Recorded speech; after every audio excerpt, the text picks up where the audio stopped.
السلام عليكم، مرحبا بكم معايا في فيديو جديد. اليوم كنقدم لكم هاد البسطيله غادي نوجدوها في اقل وقت وكتجي بنينه بزاف.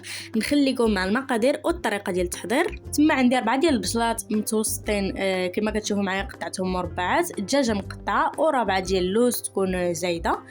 دابا غادي ندوزو مع 3 ديال الضروس ديال الثومه، غادي نحكوهم كما كتلاحظوا. غادي نضيفوا عليهم سكينجبير، الخرقوم، التحميره، الابزار، الملحه وشويه ديال السمن وبشويه ديال الماء. غادي نخلطوهم حتى ينسجموا مزيان. المقادير اولا التوابل بغيت نقول غادي نخليه لكم بالتدقيق في صندوق الوصف. دابا هادوك التوابل اللي خلطنا غادي نشرملو الدجاج ديالنا. دابا في واحد الطنجره اللي كتكون على حسب الكميه ديال البصله اولا الدجاج غادي نوضعوا البصله، والفوق غادي نوضعوا الدجاج اللي شرملنا. دابا في الجانب غادي نوضعوا شويه ديال المعدنوس، واحد الربيطه ديال المعدنوس وواحد كاس ونص ديال العنبه ديال الزيت النباتيه. كنسدوا عليهم على نار متوسطه وغادي نخليهم يطيبوا على خاطرهم. قبل كما شفتوا معايا درنا اللوز يتسلق واحد 10 دقائق ربع ساعه، وكنحيدوه وكنقشروه كما كتلاحظوا معايا. ومره كنشوفوا الطنجره ديالنا اولا الدجاج ديالنا واش طاب وكنحركوه. دابا من الدجاج طاب كما كتلاحظوا معايا غادي نحيدوه من المرق وغادي نحطوه ابارتي في واحد الطبق كما كتلاحظوا معايا، وغادي نخليو الدغميره ديالنا اولا البصله حتى تعقد شويه. ودابا داك الدجاج اللي عندنا غادي نفرتوه كما كنقولوا في واحد الطبق اخر. كنحيدو منه العظومه وداك الشيء، كنخليو غير اللحم.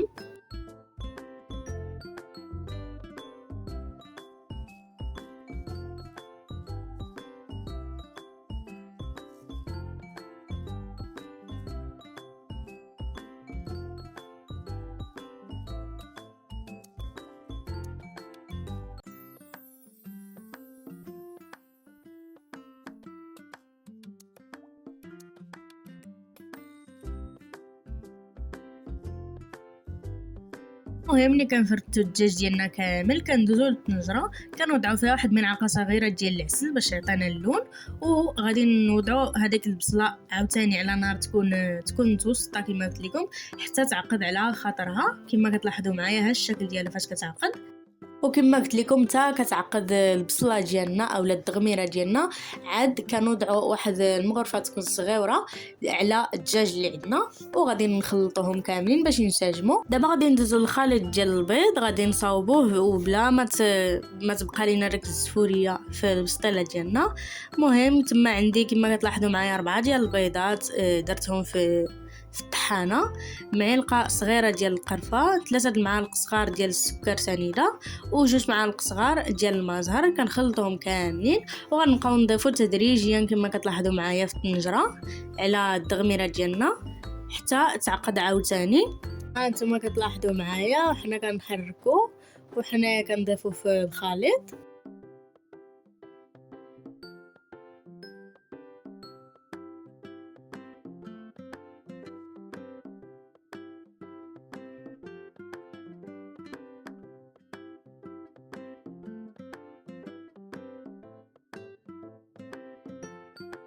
المهم كنبقاو نخلطوا في هاد المكونات هادو مزيان حتى كتعقد لينا مزيان، كتولي بهذا الشكل هذا كما كتلاحظوا معايا. دابا كنصفيوها، انا وضعتها في الصفايه ديالي كما كتلاحظوا باش الا كان الماء اولا الزيت فيها يهبط ما يبقاش فيها. ودابا غادي ندوزو، انا حمرت اللوز في الفرن، حمرته لمده 15-10 دقائق بحال هكاك. وغادي ندوزو باش نوضعوه في الهاشوار ديالنا. كنوضعوا عليه 3 ديال المعالق كبار ديال السكر سنيده، وغادي نطحنوهم ماشي بزاف يعني بقى باين اللوز بهذا الشكل هذا كيبقى كما كتلاحظوا. دابا كنوضعوه في واحد الطبق وكنضيفوا عليه ملعقه كبيره مع مرش ديال الزبده وديال المزهر. نخلطوا هاد العناصر مزيان حتى ينسجموا، وها نتوما كيبقى على هذا الشكل هذا. دابا في اخر مرحله غادي ندوزو باش نعمروا البسطيله ديالنا. تما عندي 2 معالق كبار ديال الزبده مذوبين و4 معالق ديال الزيت نباتيه طبعا. وها نتوما كتشوفوا انا درت تبصيل عادي ديال الفران كما كتلاحظوا، وغادي نبداو كنفرشوا الورقات ديالنا وندهنوا بهذيك الزبده. وها نتوما تبعوا الطريقه اللي كنوريكم في الفيديو، راه ساهله.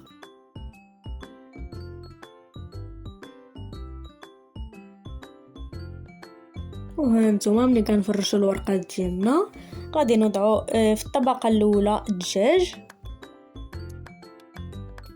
وكنوزعوه في الورقه كامله في الجوانب وكل شيء.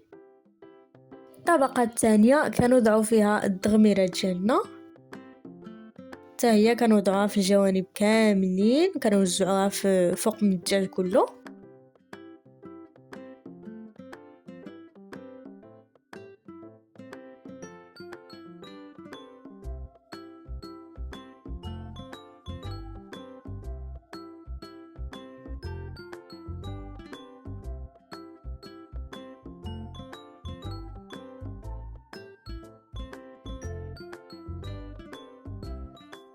واخر حاجه اللي هو اللوز، كما كتلاحظوا معايا انا درته كامل وكنوزعوه حتى هو بنفس الطريقه كما قلت لكم في الجناب وكل شيء.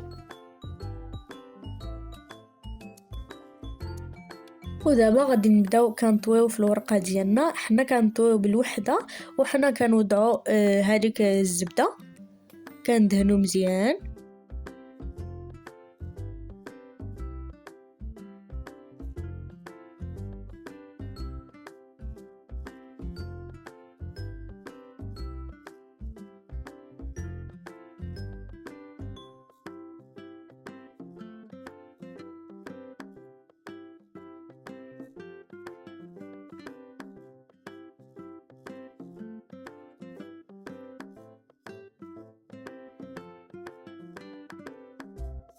وانا ديما كندير ورقه في الطول وورقه في العرض للاحتياط وصافي.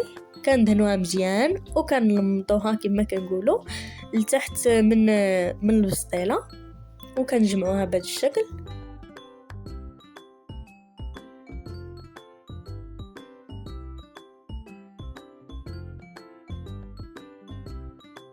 وها نتوما هذا هو الشكل ديالها منين جمعناها وغطيناها بالورقه.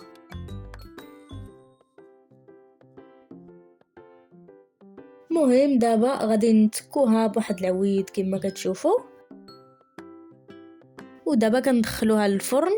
درجه الحراره ديال الفرن غادي نخليها لكم من تحت في اسفل الفيديو في صندوق الوصف.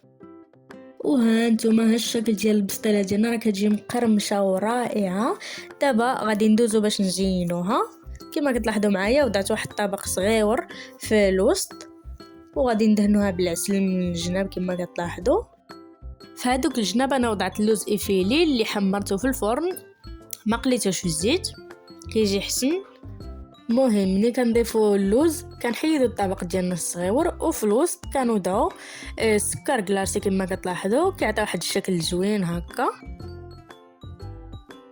وهذا كيبقى الشكل الاخير ديال البسطيله ديالنا. نتمنىكم تكونوا استمتعتوا نتوما كتشاهدوا هذا الفيديو بالصحه والراحه، ونتمنى نتلاقاو في الفيديو الجاي ان شاء الله. ما تبخلوش عليا بلايك واشتراك وفعلوا الجرس باش يوصلكم كل جديد. بالصحه والراحه مره اخرى وبسلام عليكم.